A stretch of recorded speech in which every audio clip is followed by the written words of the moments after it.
ਦਰਸ਼ਕੋ Punjab plus channel ਤੇ ਤੁਹਾਡਾ ਸਵਾਗਤ ਹੈ। ਅੱਜ ਅਸੀਂ ਆਏ ਹਾਂ ਜਮਰ ਹਸਪੀਟਲ।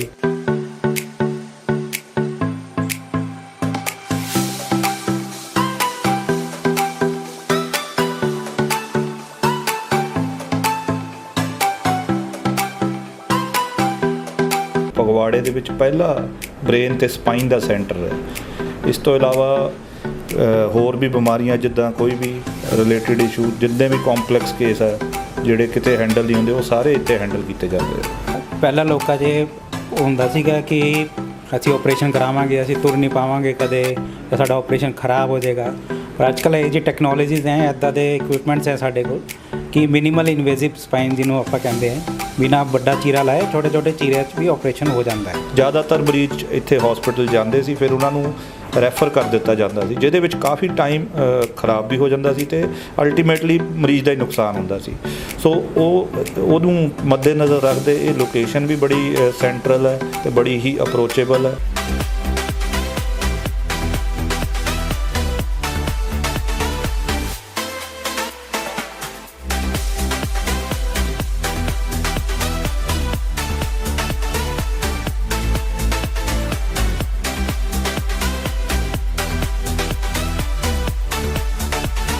ਦਰਸ਼ਕੋ ਪੰਜਾਬ ਪਲਸ ਚੈਨਲ ਤੇ ਤੁਹਾਡਾ ਸਵਾਗਤ ਹੈ। ਅੱਜ ਅਸੀਂ ਆਏ ਹਾਂ ਜਮਰ ਹਸਪੀਟਲ, ਇੱਕ ਐਸਾ ਨਾਮ ਜਿਨ੍ਹਾਂ ਨੇ ਬਹੁਤ ਥੋੜ੍ਹੇ ਸਮੇਂ ਦੇ ਵਿੱਚ ਫਗਵਾੜੇ ਦੇ ਵਿੱਚ ਆਪਾਂ ਨਿਊਰੋ ਦੀ ਗੱਲ ਕਰ ਲਈਏ, ਆਪਾਂ ਸਪਾਈਨ ਦੀ ਗੱਲ ਕਰ ਲਈਏ ਤਾਂ ਇੱਕ ਹੱਬ ਬਣ ਚੁੱਕਿਆ ਹੈਗਾ।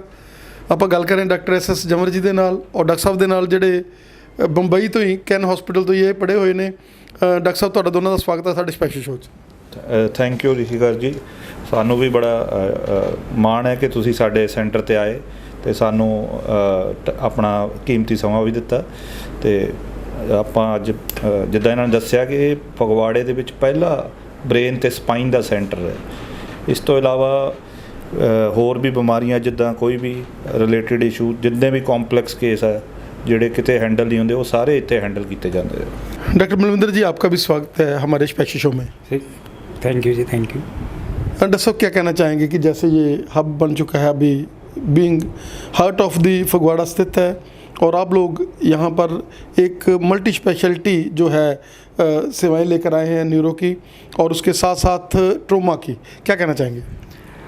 We always knew कि with the experience of Dr. Chawar sir ਕਿ ਇੱਥੇ ਮੇਜਰ ਸਿਟੀਜ਼ 'ਚ ਮੈਟਰੋ ਸਿਟੀਜ਼ 'ਚ ਸਾਰਿਆਂ ਨੂੰ ਫਾਇਦਾ ਮਿਲਦਾ ਰਹਿੰਦਾ ਹੈ ਸੇਵਾਵਾਂ, ਪਰ ਇਸ ਏਰੀਆ 'ਚ ਇਹੋ ਜਿਹਾ ਕੋਈ ਸੈਂਟਰ ਨਹੀਂ ਸੀ, ਇੰਨਾ ਐਡਵਾਂਸ ਸੈਂਟਰ ਨਹੀਂ ਸੀਗਾ।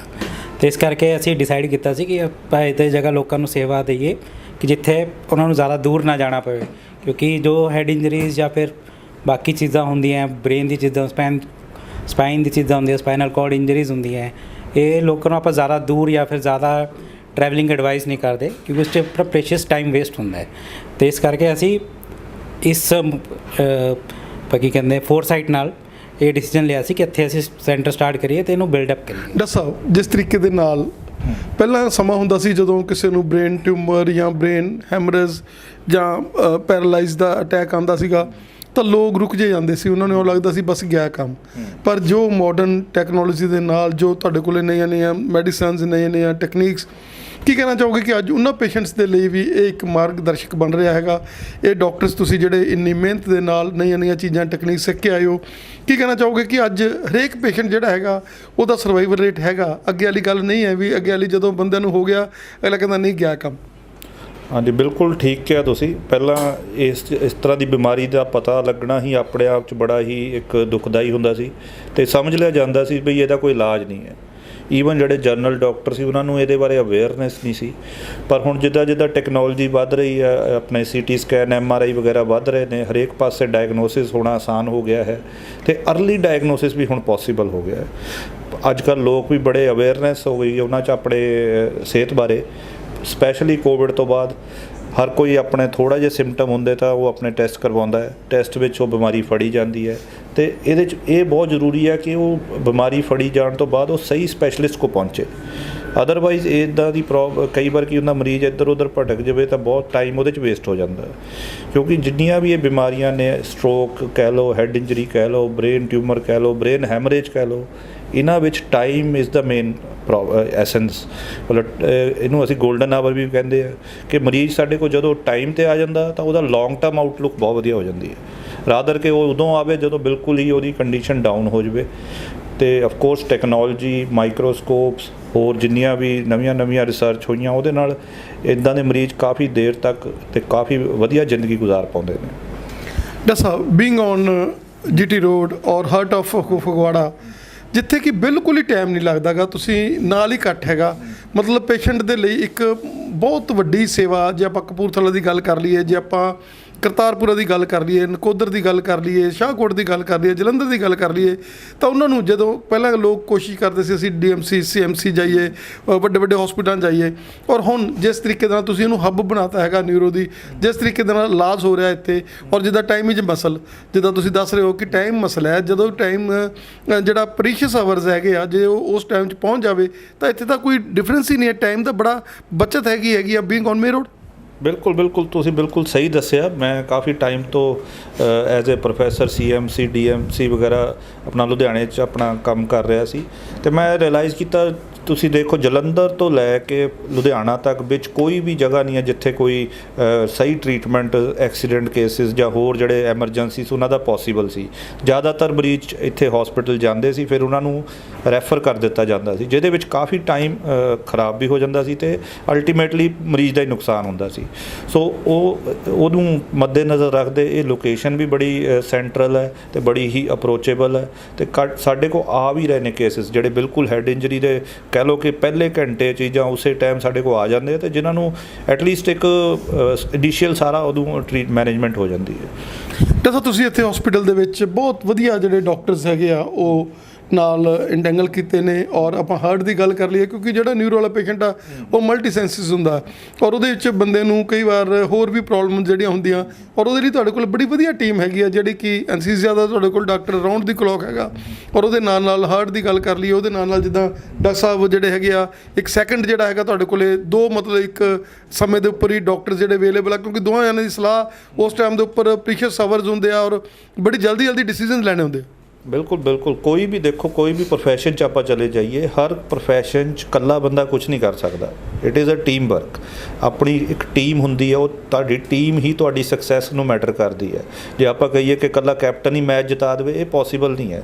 ਸੋ ਇਹ ਡਾਕਟਰੀ ਪ੍ਰੋਫੈਸ਼ਨ 'ਚ ਤਾਂ ਟੀਮ ਬਹੁਤ ਹੀ ਜ਼ਿਆਦਾ ਮੈਟਰ ਕਰਦੀ ਹੈ। ਤੁਸੀਂ ਦੇਖ ਸਕਦੇ ਹੋ ਇੱਕ ਬੰਦੇ ਦੇ ਡਿਸੀਜਨ 'ਤੇ ਦੋ ਬੰਦੇ, ਇੱਕ ਇਕੱਲਾ 2-11। ਸੋ ਇਹੀ ਚੀਜ਼ ਆ ਕਿ ਬਈ ਇੱਥੇ ਸਾਡੇ ਕੋਲ ਬਹੁਤ ਹੀ ਐਕਸਪੀਰੀਅੰਸ ਡਾਕਟਰ ਨੇ। ਕੁਝ ਇਹ ਆ ਕਿ ਮੌਕੇ 'ਤੇ ਹਰ ਬੰਦਾ ਕੋਈ ਆਪਰੇਸ਼ਨ ਥੀਏਟਰ 'ਚ ਬਿਜ਼ੀ ਹੋ ਸਕਦਾ, ਕੋਈ ਆਪਣੇ ਘਰੇਲੂ ਕੰਮ 'ਚ ਬਿਜ਼ੀ ਹੋ ਸਕਦਾ, ਤਾਂ ਉਹਦੇ ਲਈ ਬੈਕਅਪ ਵੀ ਬਿਲਕੁਲ ਹੀ ਉਸੇ ਲੈਵਲ ਦਾ ਰੈਡੀ ਹੈ। ਸੋ ਇਹਦੇ 'ਚ ਮੈਂ ਇਹੀ ਕਹਿਣਾ ਚਾਹੂੰਗਾ ਕਿ ਇੱਕ ਚੰਗੀ ਟੀਮ ਬਣਾਉਣਾ ਵੀ ਸਾਡੇ ਲਈ ਬਹੁਤ ਜ਼ਰੂਰੀ ਹੈ। ਕੋਈ ਵੀ ਹਸਪੀਟਲ ਸਿਰਫ ਮਸ਼ੀਨਾਂ ਨਾਲ ਜਾਂ ਹੋਰ ਬਿਲਡਿੰਗ ਨਾਲ ਨਹੀਂ ਚੱਲ ਸਕਦਾ। ਉਹਦੇ ਲਈ ਇੱਕ ਡਾਕਟਰਾਂ ਦੀ ਐਕਸਪੀਰੀਅੰਸ ਅਤੇ ਆਈ ਥਿੰਕ ਸੈਂਸਿਟਿਵ ਟੀਮ ਹੋਣਾ ਬਹੁਤ ਜ਼ਰੂਰੀ ਹੈ। ਡਾਕਟਰ ਸਾਹਿਬ, ਕੀ ਕਹਿਣਾ ਚਾਹੋਗੇ ਕਿ ਪਿਛਲੇ ਸਮੇਂ ਦੇ ਵਿੱਚ ਜਦੋਂ ਰੀੜ੍ਹ ਦੀ ਹੱਡੀ ਦੀ ਕੋਈ ਪ੍ਰੋਬਲਮ ਆ ਜਾਂਦੀ ਸੀ ਤਾਂ ਲੋਕ ਸਮਝਦੇ ਸੀ ਕਿ ਰੀੜ੍ਹ ਦੀ ਹੱਡੀ ਵਾਲਾ ਜਿਹੜੇ ਇੱਕ ਵਾਰੀ ਉਹਨੇ ਕੋਈ ਕਰਾ ਲਿਆ ਤਾਂ ਉਹ ਸਾਰੀ ਜ਼ਿੰਦਗੀ ਬਸ ਮੰਜੇ 'ਤੇ ਹੀ ਪਿਆ ਰਹੂਗਾ, ਇਹੋ ਜਿਹੀ ਲੋਕਾਂ ਦੀ ਧਾਰਨਾ ਸੀਗੀ। ਪਰ ਜਿਸ ਤਰੀਕੇ ਦੇ ਨਾਲ ਅੱਜ ਤੁਸੀਂ ਬਹੁਤ ਥੋੜ੍ਹੇ ਕੱਟ ਲਗਾ ਕੇ ਬੜਾ ਕੰਪਿਊਟਰ ਨੈਵੀਗੇਸ਼ਨਾਂ ਦੇ ਨਾਲ ਇਹ ਜਿਹੜੀਆਂ ਸਪਾਈਨ ਦੀਆਂ ਸਰਜਰੀਆਂ ਕਰ ਰਹੇ ਹੋ, ਕੀ ਕਹਿਣਾ ਚਾਹੋਗੇ ਕਿ ਅੱਜ ਘਬਰਾਉਣ ਦੀ ਲੋੜ ਨਹੀਂ? ਰੀੜ੍ਹ ਦੀ ਹੱਡੀ ਦੀ ਕੋਈ ਵੀ ਪ੍ਰੋਬਲਮ ਹੈਗੀ ਆ ਤਾਂ ਉਹ ਇੱਕ ਉਹਦਾ ਇਲਾਜ ਸੰਭਵ ਹੈਗਾ ਇਸ ਹਸਪੀਟਲ ਦੇ ਵਿੱਚ, ਜਿਹੜਾ ਕਿ ਇੱਕ ਆਸਥਾ ਦਾ ਕੇਂਦਰ ਬਣ ਚੁੱਕਿਆ। ਜੀ ਬਿਲਕੁਲ ਸਹੀ ਕਿਹਾ। ਪਹਿਲਾਂ ਲੋਕਾਂ 'ਚ ਹੁੰਦਾ ਸੀਗਾ ਕਿ ਅਸੀਂ ਆਪਰੇਸ਼ਨ ਕਰਾਵਾਂਗੇ, ਅਸੀਂ ਤੁਰ ਨਹੀਂ ਪਾਵਾਂਗੇ ਕਦੇ, ਜਾਂ ਸਾਡਾ ਆਪਰੇਸ਼ਨ ਖਰਾਬ ਹੋ ਜਾਏਗਾ।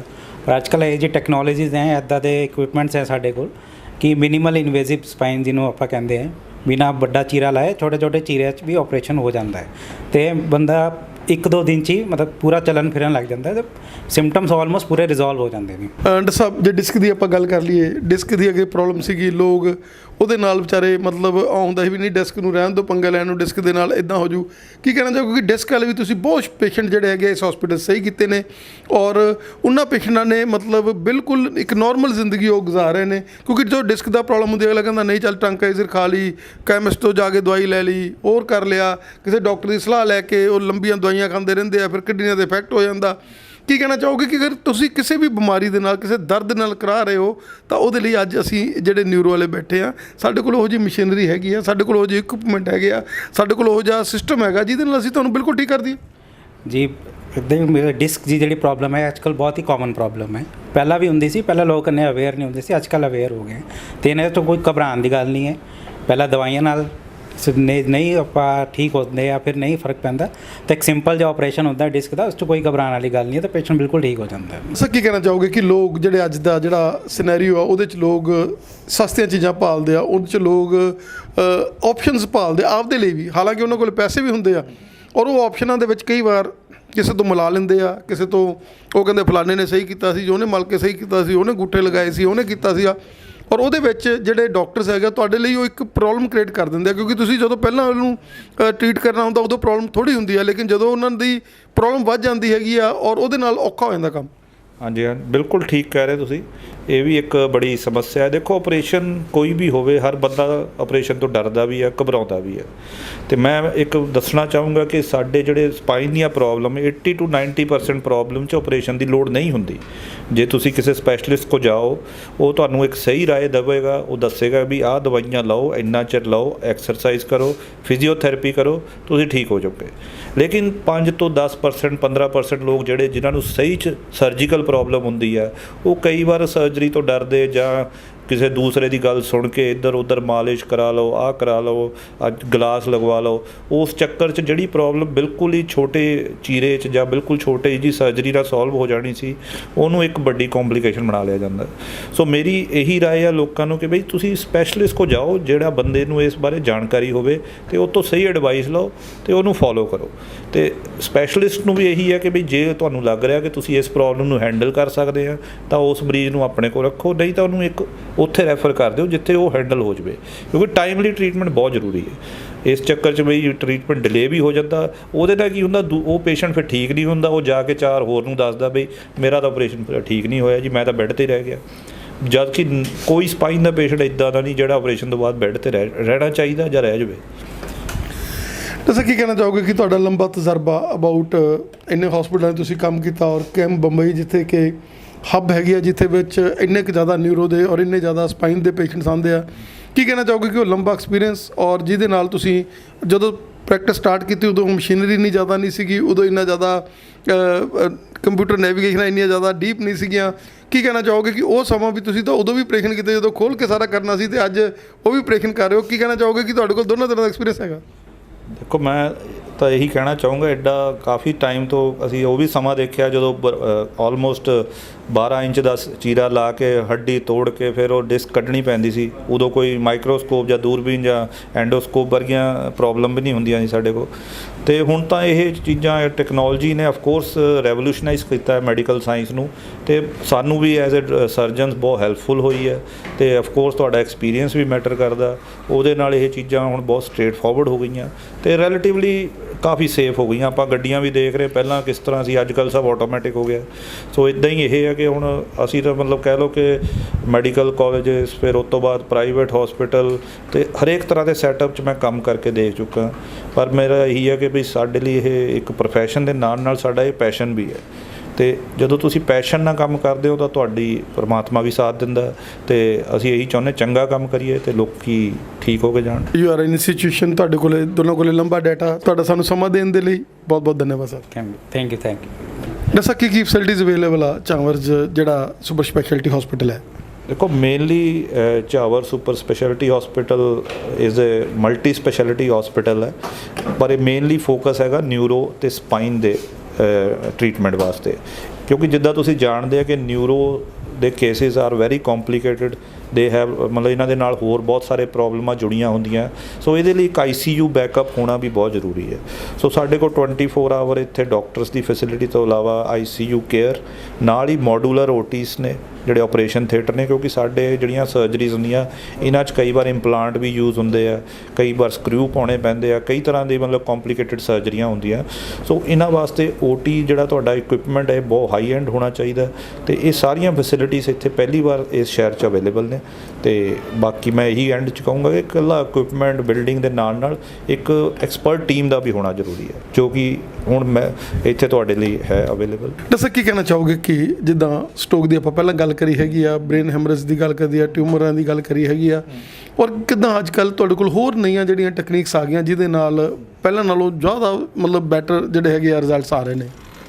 ਦੇਖੋ ਸਟ੍ਰੋਕ ਜਿਹੜੀ ਪ੍ਰੋਬਲਮ ਸੀ ਇਹਦੇ 'ਚ ਕੀ ਹੁੰਦਾ ਕਿ ਦਿਮਾਗ ਦੀ ਬਲੱਡ ਸਪਲਾਈ ਬੰਦ ਹੋ ਜਾਂਦੀ ਹੈ, ਨਾੜੀ ਬਲੌਕ ਹੋਣ ਕਰਕੇ ਬ੍ਰੇਨ ਦਾ ਉਹ ਏਰੀਆ ਡੈੱਡ ਹੋ ਜਾਂਦਾ।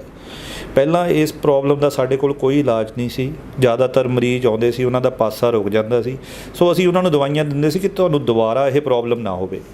ਪਰ ਹੁਣ ਮੈਂ ਤੁਹਾਨੂੰ ਦੱਸਣਾ ਚਾਹਾਂਗਾ ਇਹਦੇ ਵਿੱਚ ਪੂਰਾ ਟਰੀਟਮੈਂਟ ਰੈਵੋਲੂਸ਼ਨਾਈਜ਼ ਹੋ ਚੁੱਕਿਆ ਹੈ ਵਰਲਡ ਲੈਵਲ 'ਤੇ। ਪਰ ਇਹ ਚੀਜ਼ਾਂ ਹੱਲੇ ਵੀ ਆਪਣੇ ਇੱਥੇ ਡਾਕਟਰਾਂ 'ਚ ਵੀ ਅਵੇਅਰਨੈਸ ਨਹੀਂ ਹੈ ਅਤੇ ਹਸਪੀਟਲਾਂ 'ਚ ਨਹੀਂ ਅਵੇਅਰਨੈਸ। ਉਹਦੇ 'ਚ ਅਸੀਂ ਕੀ ਕਰ ਸਕਦੇ ਹਾਂ ਕਿ ਐਂਜੀਓਗ੍ਰਾਫੀ ਕਰਕੇ ਅਸੀਂ ਤਾਰ ਪਾ ਕੇ ਜਿਹੜੀ ਨਾੜੀ ਬਲੌਕ ਆ ਉੱਥੇ ਜਾ ਕੇ ਅਸੀਂ ਉਹ ਨਾੜੀ ਦਾ ਕਲੌਟ ਕੱਢ ਸਕਦੇ ਹਾਂ, ਜਿਹਦੇ ਨਾਲ ਖੂਨ ਦੀ ਸਪਲਾਈ ਦੁਬਾਰਾ ਸਟਾਰਟ ਹੋ ਜਾਂਦੀ ਹੈ।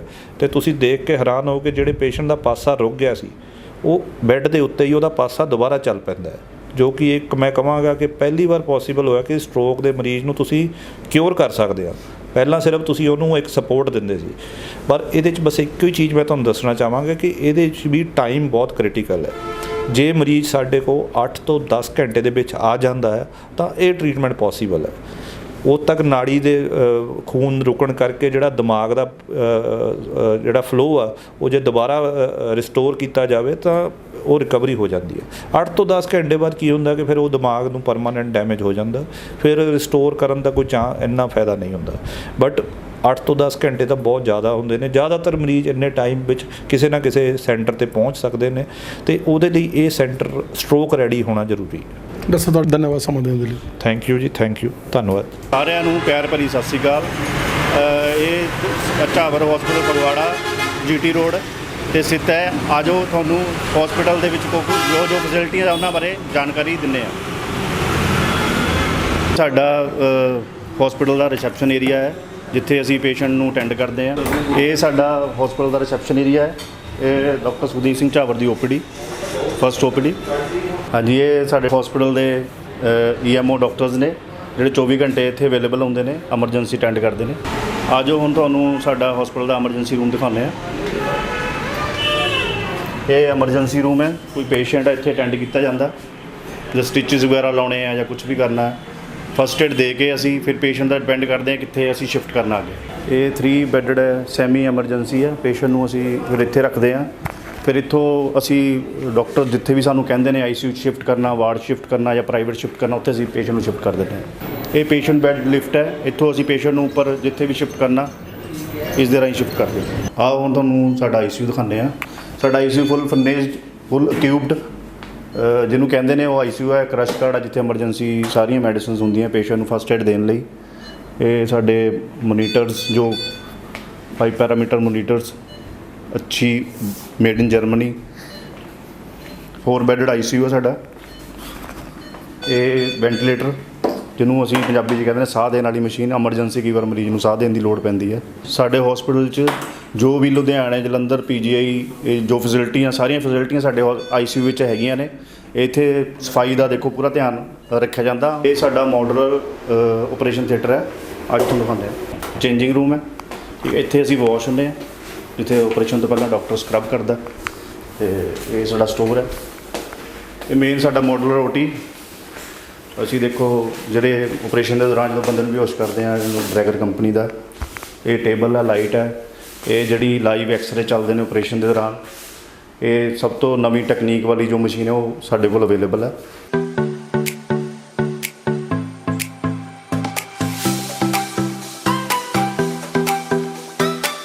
ਇੱਧਰ ਸਾਡਾ ਪ੍ਰਾਈਵੇਟ ਵਾਰਡ ਅਤੇ ਪ੍ਰਾਈਵੇਟ ਰੂਮ ਵਾਲਾ ਏਰੀਆ ਜਦੋਂ ਤੁਹਾਨੂੰ ਦਿਖਾਉਂਦੇ ਹਾਂ। ਇਹ ਸਾਡਾ AC ਵਾਰਡ ਅਤੇ ਵਿਦ ਪਲੱਸ ਇੱਧਰ ਪ੍ਰਾਈਵੇਟ ਰੂਮਸ ਨੇ। ਹਾਂਜੀ, ਇਹ ਸਾਡੇ ਲਗਜ਼ਰੀ ਰੂਮ ਨੇ, ਪ੍ਰਾਈਵੇਟ ਰੂਮ।